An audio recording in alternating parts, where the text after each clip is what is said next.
Matondo mingi na bandeko boponi GCAM télévision pour partager basango ya République démocratique du Congo. Ngai wabino Samba Olonga des pères et des mères nazane sengwa koye babino ebele à travers République démocratique du Congo ebele à travers le monde pour kolanda ba sango ya ekolo na bino Congo démocratique. Bon début de semaine bipa union sobozwami à travers mokili mobimba. Merci pour na fidélité et confiance oyo bino bozali ko continuer ko pesa biso ko ete to memela bino ba sango. Justice yanzambe e ratakate, justice yanzambe motomoko te aishapaka na contrôle nango. Yango pende lingi koloba ke nyonso tokolonaka tokoyeba kobukaka yango soki yo ozali kolona mabe okobuka pe mabe. Peu importe position na yo, riche to pauvre, puissant to pe faible, biso nyonso tozali redevable na ba acte oyo tozali ko poser. À la une, il y a actualité na biso ya mokolo lelo.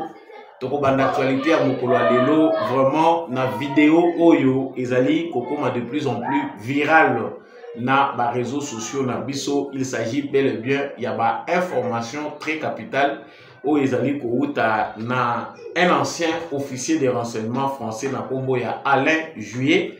Tokolobela awa maïa lobby concernant République démocratique du Congo, concernant les Rwanda et Paul Kagame. Pourquoi pas biso pe ba congolais to réfléchir to pe to trouver to arriver na conclusion wana Samba Olonga zali kolobelango na kati ya actualité na biso ya mokolo ya lelo. Na actualité na biso ya mokolo ya lelo tokolobela pe oyo ezali message à travers et prière. Il y a archevêque président, père représentant légal.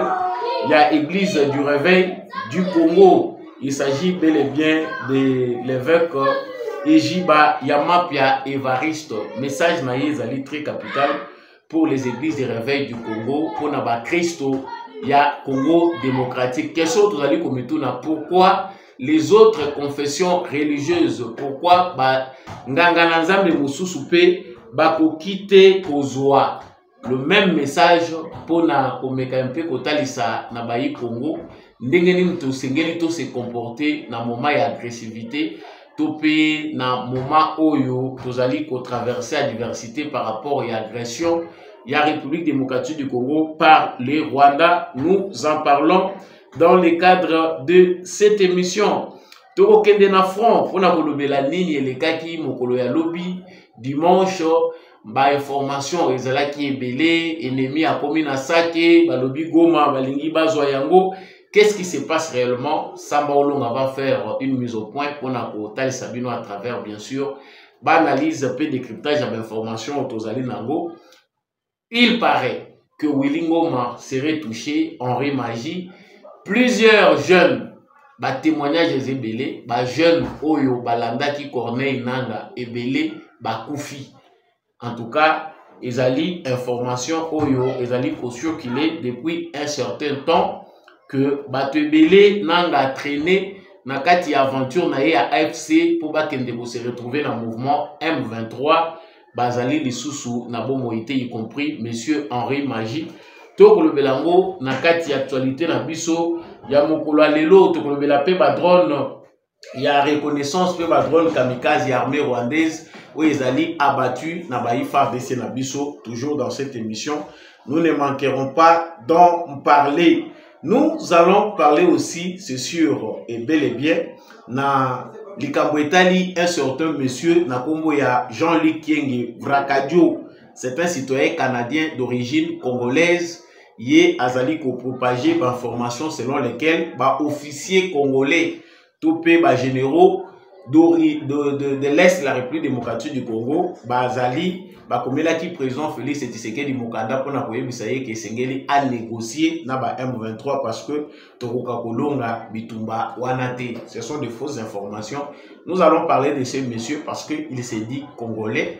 Bandeko pe bozana Canada, il faut s'occuper naie parce que là il s'agit de la trahison de sa patrie. Nous allons parler de ce monsieur. Yamwete Tosukisa. Actualité les alliés abondante. Nous allons parler aussi de cette polémique autour de cette photo devenue virale. Anthony Tshisekedi a se retrouvé na Venezuela aux côtés à vice-président et Assemblée nationale, il y a République démocratique, et vice-président, pardon, il y a Sénat, il y a République démocratique du Congo.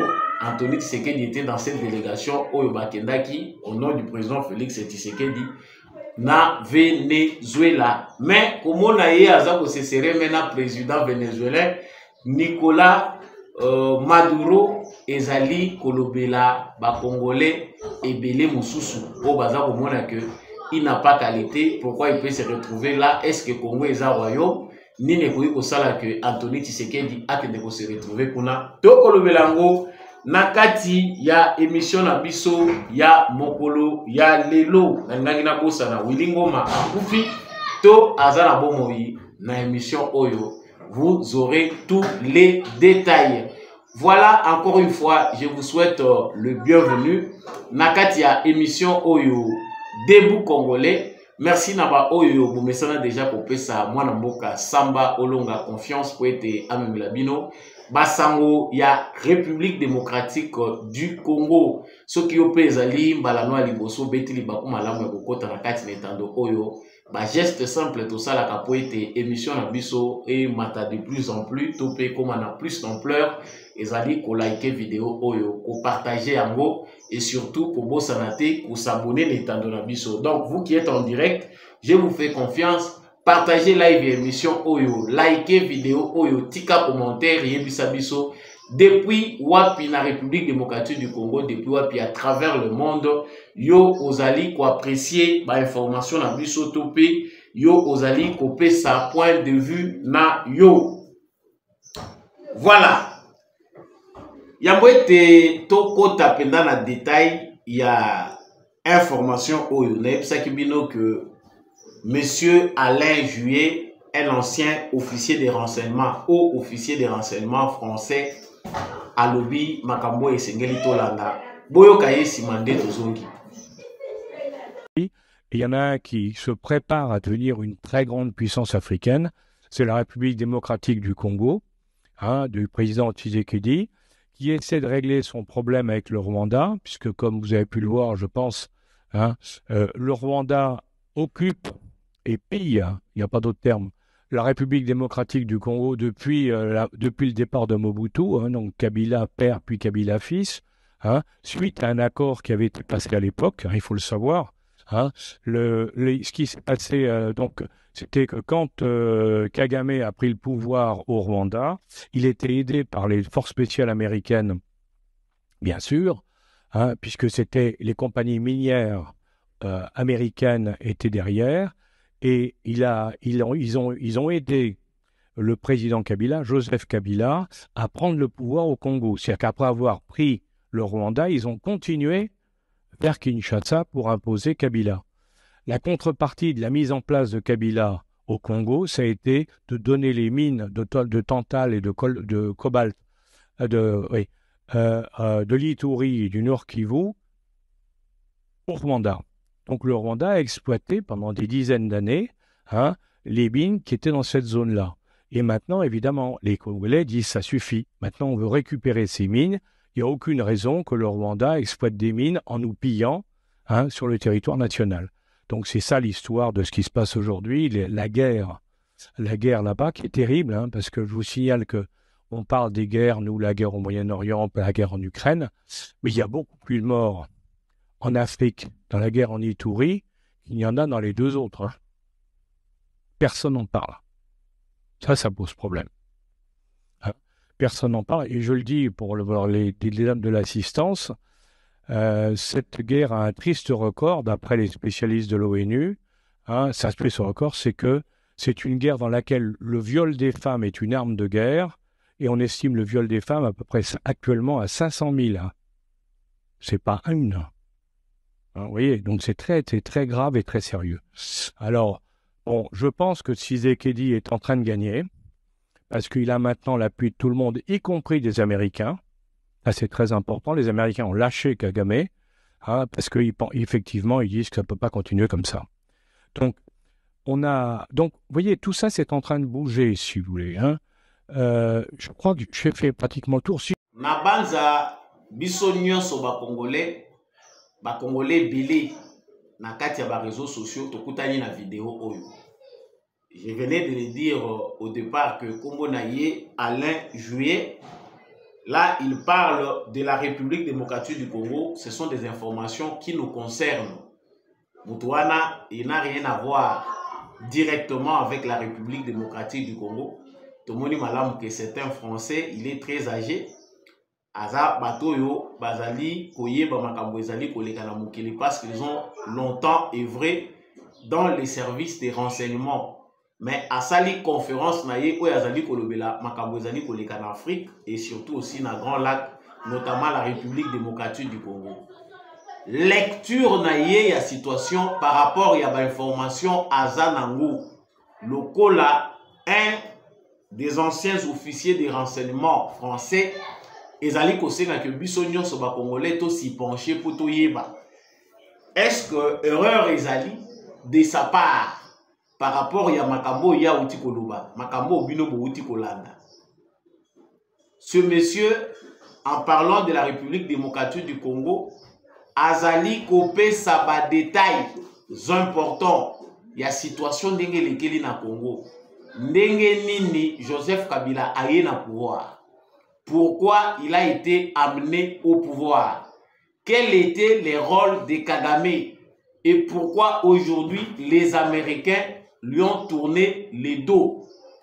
Et Félix Tshisekedi dans tout ça, Azako Sala Nini.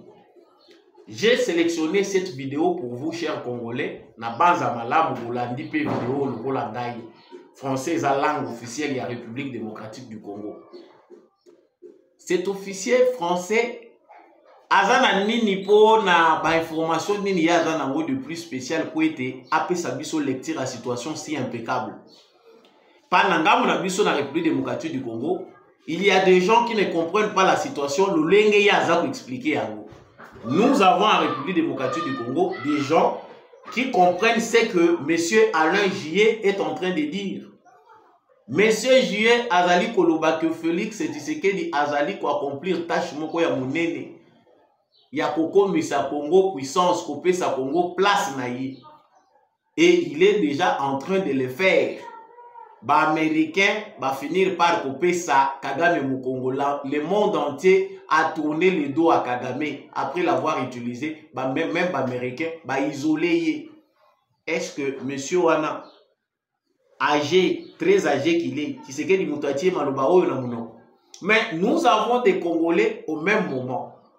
Des diplômés d'État, des licenciés, bah gradués, bah docteurs, oyo bazoko kate, ko discerner, ko comprendre l'événement de monsieur Azali ko expliquer à vous.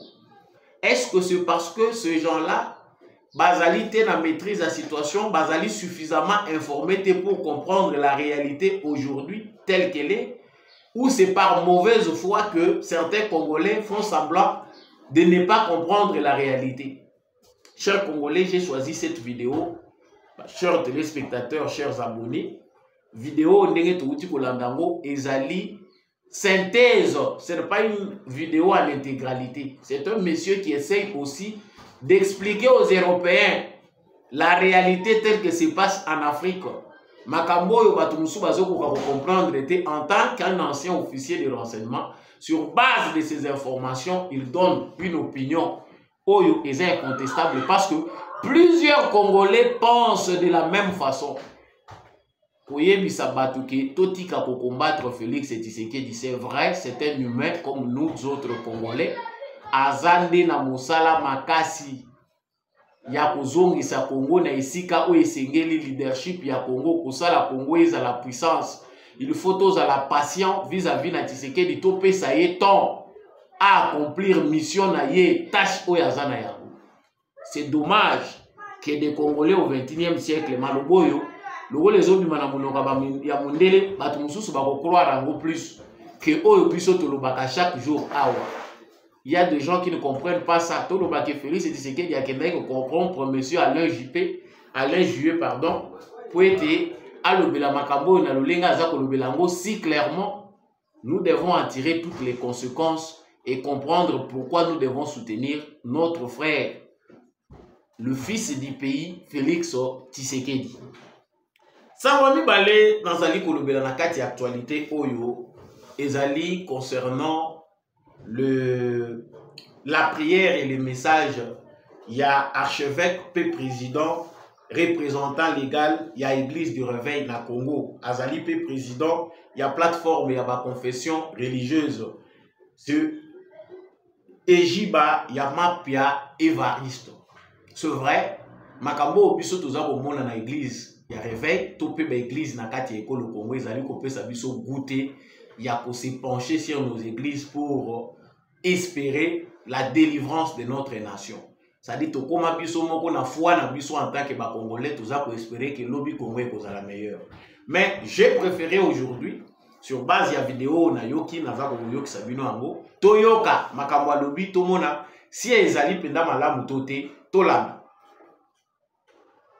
Qu'un voisin ne puisse pas nous ravir notre territoire. J'ai cette conscience, frères et sœurs. S'il y a des jeunes qui n'ont pas compris ce qui s'était passé autrefois, ce qu'on appelle le 16 février. C'était les églises. Ce n'était pas une seule confession qui unit toutes les églises. Nous nous mettrons d'abord sur la route, réclamant le départ de toutes les ambassades qui soutiennent les agresseurs. Oui, nous pouvons manifester et dire aux ambassades que si d'ici le 16 février, vous ne faites pas en sorte que les voisins laissent le Congo tranquille, chaque ambassade qui est incriminée, le peuple demandera sa fermeture. Bien-aimé, je vous assure que quand le peuple s'élève, même la communauté internationale la entendra. Et ils peuvent reculer. Que je peux même parler à ceux-là qui parfois trahissent leur propre nation. Non!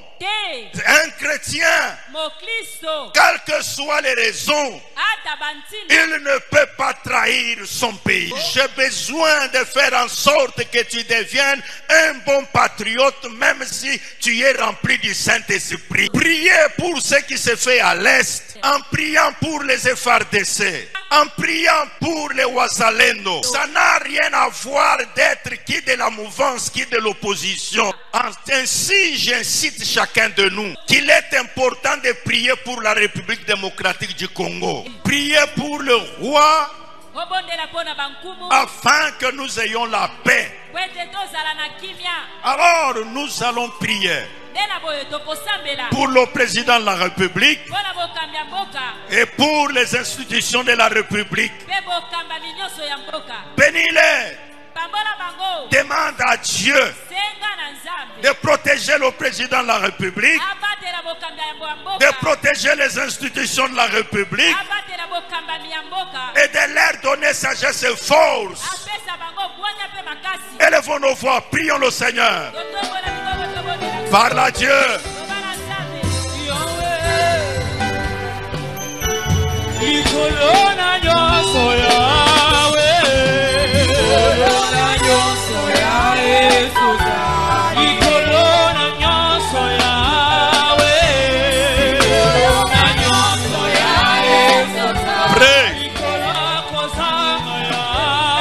Élève ta main. Je te prie, mon Dieu, pour le président de la République.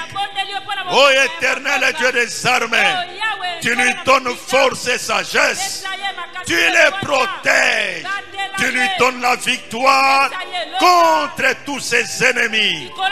Dieu de l'éternité, ma prière, encore une fois, que tu donnes au peuple congolais la conscience du patriotisme, l'amour du territoire, l'amour de la patrie. Wana bouti kolanda ndenge na lobaki na présentation, il s'agit bel et bien de Jiba ya Mapia Evariste Oyazali, archevêque, président, représentant légal ya ba église ya réveil ya Congo. Il donne position azali ko expliquer na ba Christo ya lingomba na ye, pe ba Christo ya église de réveil ya Congo en général. Lolenge nini esengeli to se comporter face à agression. Ndenge nini position nini congolais esengeli azwa. chers Congolais, nous traversons un moment crucial. Oyo, il faut tout ça la rupture na ordre moko ancien et assujettir biso. Et sali que tous à la esclave sur notre propre sol. Ordre moko et sali que bapaya ba dominer biso na mabele na biso to bénéficier te na ba richesse ya sous-sol na biso. Pendant que biso ba Congolais tozali ko se chamailler, toza ko se s'acharner na bato baza ko kamba mboka. Ce qui en résulte, c'est que notre pays est pillé et saccagé. Bazali ko agresser biso pour na kozwa ba ressources minières na biso et kende via des moyens frauduleux pour que bato mususu ba bénéficier na. Pendant ce temps-là aussi, les églises se multiplient en République démocratique du Congo. L'église et l'équipe pour bakabola na tongo ebele. Mapa ya tongo baza ko kabola na tongo oyo baza ko teka oyo ba boulangerie zo sala. L'église na biso ekomi ko leka ngone ebele. Mais quelle est la contribution de nos églises par rapport au changement? Est-ce que l'église na biso ezali penda ko jouer rôle nango? Rôle ya l'église ezali kaka te salut ya ba âme. Ndenge toyebi par rapport à ma confession na biso vie éternelle yamba yesu lokola mokonzi pe mobikisi okozwa bomo ya seko. Les églises aussi ont un rôle social, un rôle communautaire. Lelo toyebi ke bato mosusu bakoki ko interpréter maloba ya archevêque Jibaya Mapia lokola maloba moko aza corrompu, a eu position par rapport au régime en place yango azali ko mobiliser peuple de Dieu. Non. Maloba Oyo ezali digne d'un serviteur de Dieu. Si toutes les confessions religieuses, dans leur rôle comme société civile, sensibiliser le peuple congolais, nakati ya mangomba, pour na koyebisa ba congolais, que na moment Oyo biso ba congolais, esengeli to sangana liboke, to zala uni, derrière mutoza ko kamba ekolo. Ba prière na biso to pesa yango priorité pour na ekolo. Nous sommes égoïstes dans nos prières. Otali ba confession religieuse, otali ba église ebele eza na Congo, ba prière ezali ko se concentrer mingi kaka na ba problème ezali ba problèmes individuels. Libala, voyage à poto, visa, misala na ngezo tambolati. Mais celui tozo otala dans l'ensemble, on se retrouve que il y a un problème sérieux, ezali problème ya mboka. Soki to lobeli mboka mabele obiso toza konyata ba problème mususu oyo soki totali malamu eza ba problème te eko kozala ba sujet de prière te na église muto aza kosambela matin midi po kwaza kolala na église kwazwa libala ba mibali yango nde baza na bango mais mubali na yo tanto aza na ye mazo boya ko ya kosangaje parce que mbongo nde ezati. Ces paroles soki pe ko bima na munoko ya Fridolin ya mbongo ba parole ya boye soki pe ekoki kobima na responsable église protestante église de Christ au Congo ekozala malamu. Pourquoi les autres confessions religieuses catholiques et ainsi de suite bakoki te kosala oyo esalami? C'est que nous pouvons entendre et écouter de la part de Tata Cardinal ezali kaka message, il y a désespoir, il y a découragement qu'on peut s'en avoir jeune. Koyebisa ba jeune que le Congo c'est l'enfer sur terre. Nous vivons l'enfer, rien ne va. Et l'oko ya malonga ezate.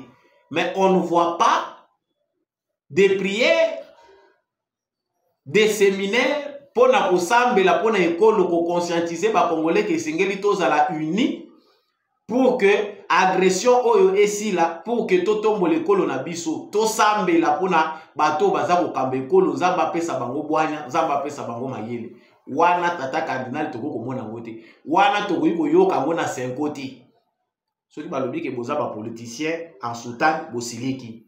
Chers Congolais, j'avais choisi cette vidéo pour que les Congolais écoutent rôle oyo église esengeli est joué ba nganga nzambe baza ba politicien te. Conformément à ce qui se disent chrétiens, ce qui se disent croyants, conformément à la Bible, pour la Bible, ils ont permis de la politique. Mais ils ont permis de assembler la pour mboka o ya za kosala musala pour kimia ezala. Pour ceux qui kimia ezate kosala musala wana malamu te. C'est différent ce que nous voyons chez la Senko et l'église catholique en République démocratique du Congo. Banganga nzambe ya catholique bango baza kosala mona lolenge oyo ya bango. Non, peuple congolais, nous devons nous réveiller. Faisons de ces paroles, loin de moi de faire peut-être la propagande ya banganga nzambe église de réveil. Ce qui est bon, on prend. Si toutes les églises du Congo, ma confession religieuse ya Congo, va adopter attitude oyo, prier pour les pays dans ces moments cruciaux. Oyo Tshisekedi aza kobunda ye moko pour sauver les pays, je pense que nous aurons fait du bien. Sangwami sato nazali kokota nango na actualité oyo tozali kolobela lelo na République démocratique du Congo ezali kokende na est ya République démocratique du Congo. Lobby matoi ezalaki pasi. Matoi na biso lobby ezalaki pasi ba Rwandais balingaki ba boucher yango. Na ba information tozui ya lolenge na lolenge. Quelles sont ces informations? Non, awa tozali koloba wa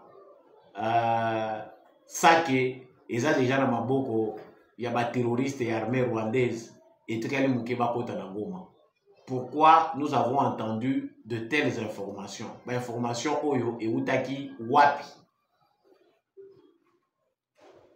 Sake ezali sous contrôle ya armée na biso.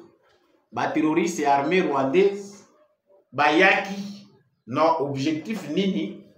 En tout cas objectif na bango ezalaki que ba ça la diversion. L'armée rwandaise va remarquer que semaine oignon se outil koleka. Armée congolaise a lancé une opération à contre-offensive où ils allaient très dangereuse. C'était mieux armée congolaise et à la clouer au sol ndenge bazalaki komema biso na aventure ya cesser le feu. Mais le rôle a cessé le feu na bango wana diplomatie ya Tshisekedi ememi jusqu'au mur. Na moment tozali koloba mokili eza na eloko ya koreprocher na Tshisekedi te baza na astuce mususu te to pe stratégie mususu te ya koyebisa Tshisekedi ke kanga maboko tika kadama ya Goma. Bakomi kotala biso baza koluka ndenge nini bakoya koloba. Et comme c'est un moment oyo la grande puissance que les États-Unis bazali na moment moko ya transition dans quelques jours, le nouveau président des États-Unis Donald Trump azo kozwa fonction na ye officiellement. Moi, à Kalmi Wanekoti. Pendant ce temps, l'armée congolaise lance des opérations pour repousser l'ennemi. Oyo va profiter qui na distraction. Oyo les résultats à complot mis en place pour que ba Zoa Est et la République démocratique du Congo pour Félix Tshisekedi andi ma trahison a signé bango ba banda ko exploiter ndenge ba mesana. Yango ba monique na Rubaya FARDC aza déjà na porte. Rubaya ezali zone moko minière. Lokola baza ko exploiter kuna ba colton. Baza na makambo menene baza da ko sala les ko rapporter bango ba revenu na bango po ete ba continuer kozwa mbongo. Baza ko pelekisa minerie za ko kende colter zo kende chaque fin du mois ils ont des revenus. La meilleure des façons c'était de créer une diversion. Yango boyoka ki mokolo lobby sake bayebi ke na sake nzele ya kolekeza te. Bouclier oya munene zali wana na sake mu par les FARDC sadek pe zawana bato MONUSCO ya tatu zana bango confiance te bazawana, il est difficile de percer par ce côté-là. Donc bazalaki obligé ya ko créer diversion à travers armée numérique na bango. Kolobela sake pour attirer les attentions vers sake. Le temps ba luka ko se renforcer na ba position na bango na Rubaya ou eza stratégique parce que ba moni que FARDC za concentré pour à récupérer localité wana. Voilà pourquoi toyoka ki mokolo ya lobby, mokolo ya dimanche ba aventure oyo bozo koyoka baza ko belela sake basali boye bientôt baza ko zwa Goma déjà armée rwandaise, les terroristes M23 va avancer, c'était ça leur objectif. Les mensonges, le coup les anakati ya ADN na bango, yango pe ezalaka na kati ya stratégie na bango. Biso il faut pas to landa ka ba bêtises na bango baza ko lancer biso na ba réseaux sociaux boya ko tuna biso ça que lisusu esali nini. Non, il n'y a rien à ça que l'armée congolaise contrôle à 100% ça que danger pour l'instant na ville ya Goma ezalité. Ils ont même donné de fausses informations selon lesquelles le gouverneur ya Nord Kivu, le gouverneur militaire Akimi, agent ya MONUSCO bazo katsa baza au Rwanda. C'est ça l'information. Awa tokoyi kozwa récapitulatif ya ma information ezali que ba village ebele ya bayi FARDC na Rutshuru na Lubero ezali récupéré par l'armée congolaise. Ba village ebele ya République démocratique du Congo ezali récupéré. Tokoki pe ko retenir que l'armée congolaise est récupérée Lumbishi, Ruzirantaka, Kamatale, Kabingo. Et là, Oyo Bango Bazalaki Nango ya Bolinga pour atteindre Sud Kivu. Armée congolaise a stoppé là na Bango wana parce que ba multiplier ba front, ça nous en parlons chaque fois pour Congolais yeba. Bitumbeza ko bundama na ba front ebele. Ceux qui vont quelque part que tu perds de localité, il ne faut pas trop seulement en vouloir à notre armée. Tu as vu que trahison peut être mais la bataille est se mener dans le front ébélé. Quelque part, nous pouvons aussi avoir ces sentiments-là d'indulgence vis-à-vis de notre armée, être patient parce que Bitumbezali car ndenge biso to omone la ngote. Bitumbezali pe na lolenge ébélé. Donc, la localité on a outi kotanga awa. Bana ya Barwande bayaki kotika bomoi na bango kuna yango penda esali que bango ba perdre vie en désordre kuna. Donc avancer ya FARDC na Nyiragongo ba population e utaki Rwanda o ezalaki installé parce que bomoni stratégie ya ba Rwandais ezalaki ya ko occuper ba localité wana bango lokola bazana vision ya balkanisation. C'est-à-dire toutes les localités qu'ils occupent, baza pour intoxiquer des populations rwandaises, baya pour occuper la localité Oyo, ils allaient contrôlés par l'armée rwandaise. Si koyo et l'oreza au salima pe que lorsque les FARDC avancent vers ces localités-là, ces populations-là s'empressent de rentrer vite au Rwanda. Ce sont ces gens-là de Kagame Azali Kobenga, ba réfugiés congolais. Tant baza ozonga na Rwanda. Azui abombi bango na bakan, baza kokosa na bango, baza kosala ba vidéo balobi, nous sommes des réfugiés congolais qui avons fui la menace génocidaire de Tshisekedi qui veut exterminer les Banyarwanda. Donc ceux qui bazongi kuna na Rwanda, ba mebengi siko ba Banyarwanda, ba Banyamulenge, balobi que non, nous sommes menacés et Tshisekedi ne veut pas que nous soyons sur nos terres, il y a une politique d'extermination. Donc il y a des gens des Rwandais qui sont en train de fuir vers le Rwanda, Oyo ezali pays na bango. Donc, nous devons comprendre aussi cela et être prudents, parce que lobby va développer rhétorique où est contredire. Ne soyons pas là pour n'importe quoi. Nous devons avoir la maîtrise de la situation. Donc, mukamate oyo kaka mukamate bango moko baza kokima. Les zones densément peuplées. Zone densément peuplée, c'est que il faut intoxiquer plus de Rwandais, plus de Tutsis, va continuer à occuper ba mususu bayaki vers le sud de Kivu, bakangi bango ba mususu na Uvira, ba s'infiltrer comme des populations civiles, objectif ba kende na Minembwe, ba kende ko renforcer ba ligne ya ba terroriste bazali kuna na Minembwe pona pour élargir le mouvement M23 na côté kuna. Ba lokoti bango lokola bambinzo. Si vous regardez les comptes des réseaux sociaux des Rwandais, ils disent que c'est une politique d'extermination à Batuti. On est en train d'arrêter des gens par leur facie sans savoir pourquoi on les arrête. Il y a des Tutsis, il y a des Congolais d'origine rwandaise qui vivent au Congo sans être touchés. Baza même à Kinshasa. Ils vivent sans problème. Ils font les affaires. Demandez à Bourouberu à combien de fois il a été attaqué chez lui. Demandez à M. Moïse Nyarugabo, qui a été ici sénateur au Congo, combien de fois à Kinshasa il vivait ici. Combien de fois il a été arrêté. Nous allons comprendre, chers Congolais, que Batoyo, Baza Okanesake, victimisation et comme Mabango Tina l'élite, Tim Kolokagama Rokufa, eux doivent continuer à se victimiser. Toujours parlant de l'Est de la République démocratique du Congo, les FARDC récupèrent Kirumba et Kaina, bientôt Bazali Kokende vers Kanyabayonga. Donc, les FARDC vont neutraliser les cas importants, il y a des rebelles dans la région, il y a Tongo et Kalingera. Ce ne sont pas des rebelles, ce sont des terroristes.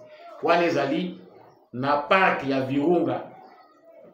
na parc ya Virunga nde esika sosi ya munene salami ngala lobaka que guerre otango kosila ba pomme de terre tokolia yango ebele. Et j'en profite même pour féliciter notre frère malgré guerre, c'est un jeune entrepreneur. Nakombo ya monsieur Omui Jamanassé aza malgré bitumbaza ko continuer ko lona ba pomme de terre. Où ils ont lié Sabandego na Goma, des tonnes et des tonnes de pommes de terre. Ils ont lié Sabandego na Goma, aza ko employé bandego na biso oyo ya baza ba déplacer nde mutu bazali ko participer na récolte aza ko futa bango ba pommes de terre pe ko pesa bango des sommes d'argent. Voilà des gens qu'il faut encourager. C'est un jeune entrepreneur congolais, entreprise na ye kombo nango Kivu Labour. Donc les entreprises moko ezali ko aider mingi. Donc wana na parc ya Virunga esika balingaki bakende ko installer base na bango mususu. Mayonnaise salami kuna ba FARDC basasi bango kosasa. Bana ya Barwandais baza kokufa na désordre, eza propagande te toza kosala. Na kati ya guerre oyo stratégie pe munene ya FARDC ezali kokomisa ba veuve belé na Rwanda. Ba Rwandaise baza na risque na mikoleza ko ya crise ya mibali. Mibali d'abord baza muke. Mibali baza déjà muke. Les Rwandais doivent faire très attention. Toboyi lobi boya ko botela ba Congolais mibali boko makoluka lisusu au mixage to komi ko bangela. Nous savons que les Congolais et les Rwandais se mariaient depuis longtemps, il n'y avait pas de problème. Mais là, les mariages commencent à devenir presque impossibles parce que les Congolais en ont marre des Rwandais qui se sont alliés à la politique de Paul Kagame. Cela a créé un sentiment d'aversion. Donc, de jeunes gens qui pouvaient vivre longtemps sont sacrifiés dans les forêts de la République démocratique du Congo par Kagame. Ils meurent, ils sont sans sépulture à cause de Kagame. Nos frères rwandais doivent se réveiller. Chers Rwandais, réveillez-vous. Le Rwanda est en train de se vider de jeunes qui peuvent forger d'une autre manière l'avenir du Rwanda. Vous ne vous révoltez pas, vous êtes toujours en otage. Qui va vous libérer? Ça n'appartient pas aux Congolais. Les Congolais sont agressés aujourd'hui. Quand nous disons Rwanda, Rwanda, Rwandais, ce n'est pas tous les Rwandais, mais vous êtes quand même responsables de ce qui se passe parce que vous ne dites rien. Vous ne vous réveillez pas. Voilà que vos enfants meurent. N'a pas de Virunga, Bazako Koufa, Ofele. Donc, pour Kagame, Azwa, zone moko ciblée, localité moko, il faut sacrifier Bana Yabato. Parce que chez Kagame, ils ont les pas bisoté. Que Bokei, Bapesa qui bino mission pour échouer en go, que pas Kagame Bakoyi Kobumayo. Et pas ya Kagame Bakobumayo. Donc, les alliés d'information, moko to relever la paix, les très important. Ba opération mususu ya armée na biso, les alliés ba opération moko secrète et comme pour inquiéter l'armée de Paul Kagame. Willy Ngoma, audio moko est sur qu'il a qui na lingi ko pesa ye parola wa te pona tiangwa. Mais Willy Ngoma s'inquiète na ba opération ya armée congolaise. Avant na zogela na likabu ya Willy Ngoma, bana mibali ya bato oyo balandaki aventure ya nanga. Mwasi moko azopesa témoignage ya lolenge azali ko entretenir ba relation na nanga bayebani na ye depuis 2022. Bato oyo ya yebi na entourage ya nanga oyo nanga a traîné na kati ya aventure na ye ya AFC oyo e ressurité parce que biso to yebi kaka Kagame na M23. Et même le M23 c'est l'armée rwandaise. Nanga amemi ba jeune ya PPRD oyo amemaki ya Katanga na ba mususu amemaki ya Kivu amemi bango na kati ya aventure moko ayebisi bango que vous serez bien payé pour banda kolala na ba hôtel ya bien pour bunda na bino na fronté. Il suffit seulement d'être là, de s'afficher et puis au mbongo. Bana ya batu bakei, si vous ne savez pas, plusieurs jeunes Congolais qui se sont aventurés avec Nanga sont morts na champ à bataille Mikolo Euti Koleka. Donc moi ya décembre mobibezaki moi ya sacrifice ya ba Congolais oyo balandaki Nanga à cause de la jalousie. Les camps de l'Esutani Makenga et des autres Rwandais sont très jaloux, bazalaki déjà très jaloux par rapport à l'aventure de Corneille Nanga. Comment to s'associer na ba Congolais mais bazaka na ba ligne de frontière ba bundaka bitumba te. Donc biso il faut to kende tous une localité moko boye nanga eko sala meeting. Déjà il y avait des divergences, déjà ba guerre d'influence et bandaki. Yango ekomaki moment moko komona Kagame azongisi sultani makenga sima pour abimisa Rwanda pour donner l'impression au niveau international qu'il s'agit d'une guerre congolo-congolaise. Mais ba Rwanda ndenge ka boyebi bango ndenge boyebi Kagame ndenge opéraka. Et ko salema que soko bomoni nanga za kolata ba gilet pare-balles na casque parce que ba obligé ki bango ke bino pe il faut bo banda ko participer na bitumba. Bon yo aussi mba mundu kite. Ozoya kolata ka gilet pare-balles na kimukolo. Olati yango otie casque. Oyebi risque ozokozwa. Le plus grand danger dans tout ça, c'est la stratégie à Tshisekedi. Félicitations à l'armée congolaise parce que ils ont makamoutou bandé koubé la banda kala, mais tu veux pas quitter que déjà ils ont faisable l'armée congolaise. Opérer derrière les lignes de front. C'est-à-dire, dans la ligne de front, il y a des ennemis. L'armée congolaise a aujourd'hui aussi une stratégie beaucoup plus appliquée dans le monde par l'armée israélienne. C'est-à-dire opérer derrière les lignes de front. Boyoki Wilingo Mazako la lobby que FARDC bazako éliminer ba commandant na bango hors les lignes de front. Na guerre oyo bunda makaboye na front bozako beta na mbunzu bozako utiliser armement lourd ezandenge mususu. Mais en dehors des lignes de front, on dirait kuna moi immunité moko boyezalaka, c'est-à-dire bobo manate. Or, les terroristes quand ils opèrent, ils ne respectent pas les normes de la guerre internationale.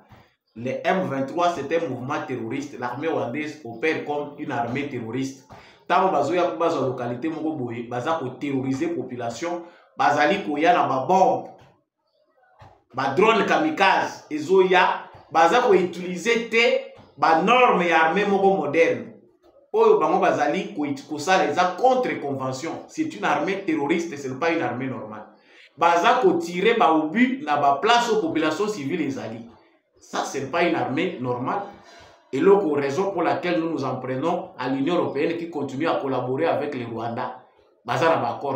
L'armée rwandaise est une armée criminelle. Mais FARDC a joué bango stratégie. Il y a éliminer bango, ba élimination ciblée. Bomoni ndenge Israël a zako sala na ba terroriste mususu, ya ba pays mususu na kotana ko bote machin. Vous voyez comment ce qui se passe. Israël a sakanakate pour la sécurité na ye. Bakolanda yo atana mboka mupaya. Bakamwa ba drone kamikaze o Israël asala kango. Ba drone ba tir ciblé. Ozala ubatami na bunker nini balandeli renseignement ti ba éliminer yo. C'est ça l'armée congolaise que nous voulons parce que nous sommes très riches et très convoités. Il faut armer na biso ezala na possibilité. L'armée congolaise doit être en mesure d'éliminer les gens, même dans des pays étrangers. Ennemis n'y sont pas, il faut éliminer. Mais le plaire ezali komonana, je pense que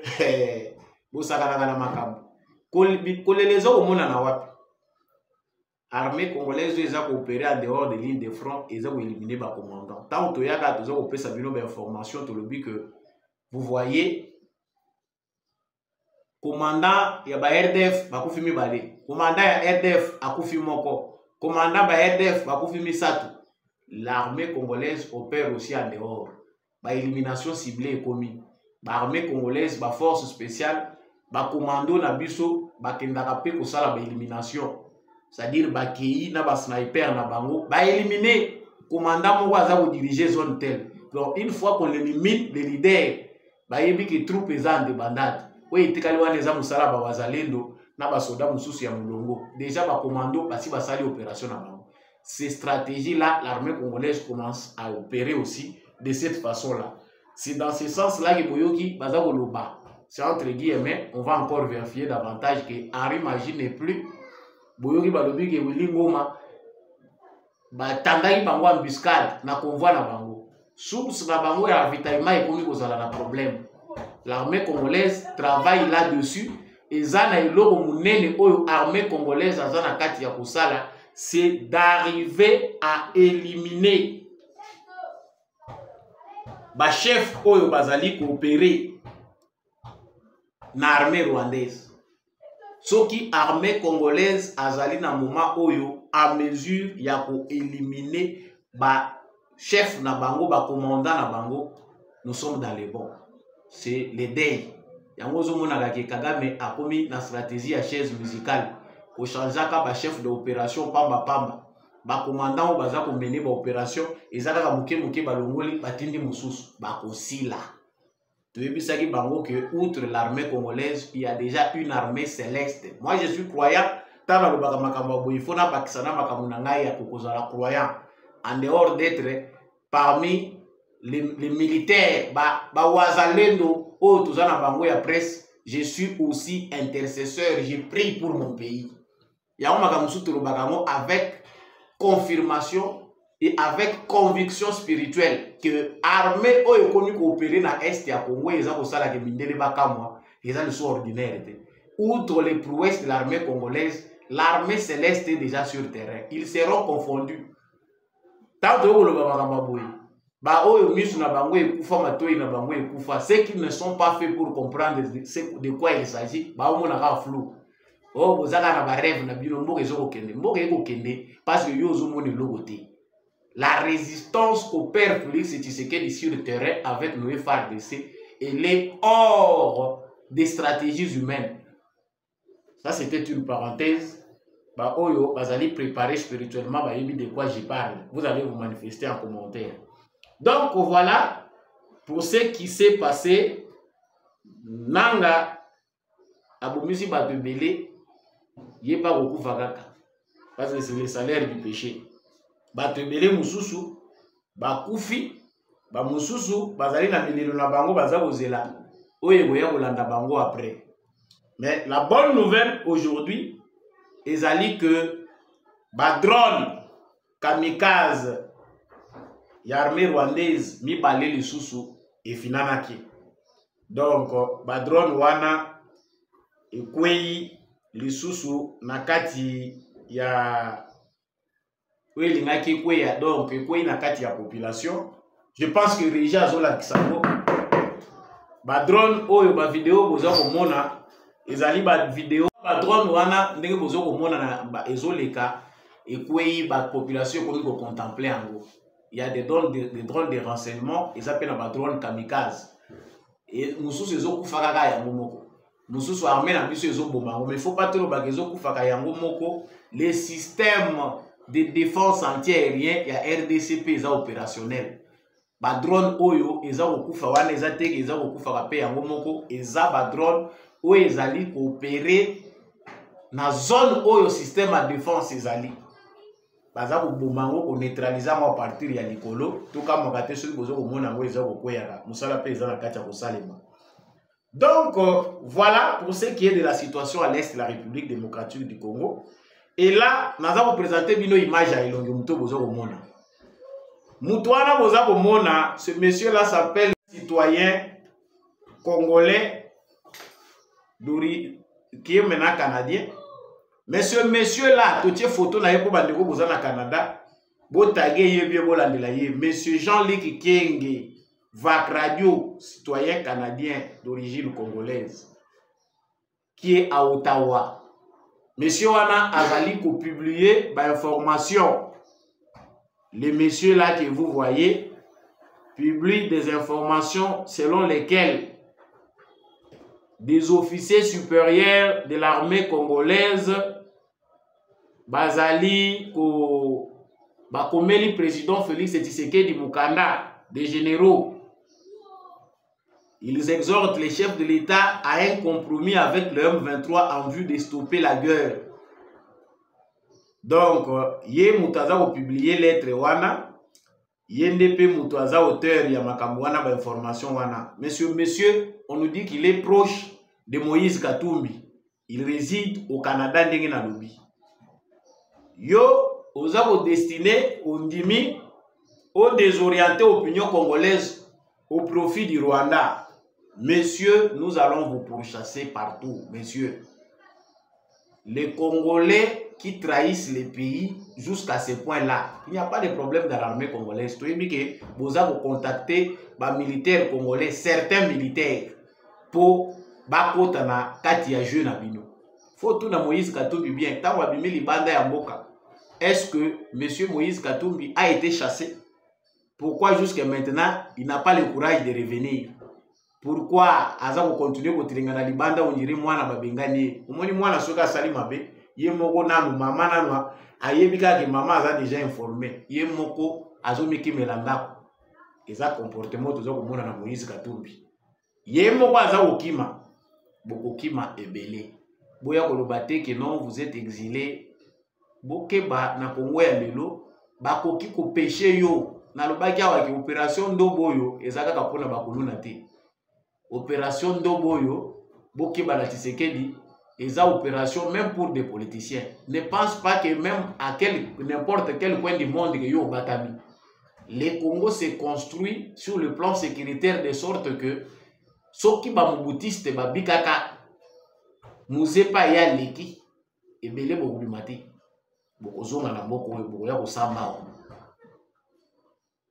Arrêtez d'être aveugle. Nous autres nous comprenons que vous êtes aveuglés parce que vous ne pouvez pas voir ce qui réellement arrive à ces pays. La délivrance qui se passe dans ces pays, il faut vous aveugler. Mais si vous avez monaté pour biso tous la délivrance. Il y a un peu têtu. Liwa têtu soigné ou même la liwa, vous allez disparaître. Il y a un peu ici mais ces gens qui kenge tika. Tika et l'eau lukawana tika yango. Le Congo ne vivra pas makambo elikaka na musée awo botika. Ya mwete na suki actualité oyo na tikeli bino photo ndenge boza komona c'est Anthony Tshisekedi de l'autre président ya Sénat et pas il y a président vénézuélien Nicolas Maduro bakutane kuna po diplomatie ya Tshisekedi eza kokende partout. Diplomatie yango ezopesa bango liboma ozomona ke baza koyeba lisusu te le vent ya Tshisekedi eza ko souffler partout. C'est-à-dire le Congo va négocier avec n'importe quel pays pour pekisa biso te. Congo est comité na Venezuela. Et là le président a choisi atindi bato ya kotinda to moni vice-président à l'Assemblée nationale parce que le président Esengela qui a que assister na investiture ya homologue na président ya Venezuela, mais à se faire représenter il moko accueilli parce qu'il fallait qu'il accueille mais accueilli. On ne sait pas les informations qu'il a sur le plan sécuritaire. Moi nanaye aye. Quelle est cette loi-là de la République démocratique du Congo qui interdit au président d'utiliser son enfant? Diplomatie à président de la République est la secrète. Il peut envoyer n'importe qui pour des raisons de discrétion, pour des raisons propres à lui. Ce qui Tshisekedi a moni que pour ma sécurité, pour nous peut-être convaincu, dans les cabos, dans les informations, il faut les caboyer. Il faut utiliser moi nananga. Article nini ya constitution et pékisier. Botika mutema mabe. Anthony Tshisekedi c'est un citoyen congolais. Azape na kati ya parti politique UDPS. Ba politicien nyonso congolais baza ko utiliser bana na bango. Soki Tshisekedi a utilisé mwana na ye. Où est le problème? Ezala ba mususu déjà baké loin. Tshisekedi prépare déjà son dauphin. Il est déjà en train de préparer son fils. Et on ne voit pas par où il va passer. Le Congo n'est pas un royaume. Tika kozala plaintif. Ceux qui ont la candidat président, postulez. Organise-toi, postulez. Mobilise les Congolais, convaincre les Congolais. Et là, au moment où Pekisi Anthony Tshisekedi soka linga la banzela tata na ye asala yango ezate, eza la loi où Pekisi yete. Nous Congolais arrêtons d'arrêter. Donald Trump a zotambola na bana na sima. Politique ya komema bana na sima. Yo kanise bandi na Tshisekedi, to Tshisekedi Etienne. Toujours au moins aux États-Unis, Trump azala mwana na ye na sima. Azako landaka ye oyo pe asali makasi pour papa na ye a gagné une élection azali par rapport à makambo ba réseaux sociaux. Tshisekedi a le droit légitime de forger aussi son fils. Où a les problèmes place wana ezali wapi botika kindoki botika Anthony Tshisekedi avanda na ye Si vous vous êtes organisé, vous voulez aussi un jour diriger le Congo. Il ne faut pas que le thermomètre Tshisekedi peut envoyer n'importe qui les représenter par rapport à la diplomatie na Yazosal. Atindi vice-président au Sénat, Atindi a accompagné son fils biologique où en est les problèmes. Et là, ceux qui le lot Tshisekedi a nommé moi nanaye. Article de la Constitution et puis si Tshisekedi a nommé moi nanaye. Totika motema mabe. Ngape naza pe ko se préparer ngape na koma pe candidat. Lobi pe bodo ba na yo pe olingo ba na komeka kuna azana nini. Non. Tout Congolais est libre d'ambition. Il suffit seulement d'être bien organisé. Émission ya mokolo lelo e komi na suka. Mais information mo e komi le biso ezali ke ba Rwandais bakangi ba frontière na bango na Nyirangongo côté ya Kabuanga na Kasizi. Pression eleki na armée congolaise que bayebi de la population mususu ekobanda kodinda puna. Les Rwandais qui sont venus s'infiltrer dans les villages congolais auront tendance à ruer pour bakota puna. Ali Rwanda za kokanga frontière. Bobanga na binote ba wazalendo ba kokota te kuna. Lokola bango baza kozula biso ba initiative ya kokanga ba frontière, c'est très bien. Biso peto kanga na ngambu na biso. Il s'agit des frontières dans les Nyirangongo, na Kabuanga pe Kasizi. Bazo kanga frontière pour na bitumba. Mais beaucoup me la wapi. Biso Congo to développer ba stratégie ya malamu pour na ko étouffer EAC wana. Baza kozwa biso marché. Biso kaka toza marché pour poto bozo ba nyonso ba ya osala mo epana biso me pana bango ba ko permettre te que bozo be salemo. Nous avons dit émission ya mokolo lelo e komi na suka.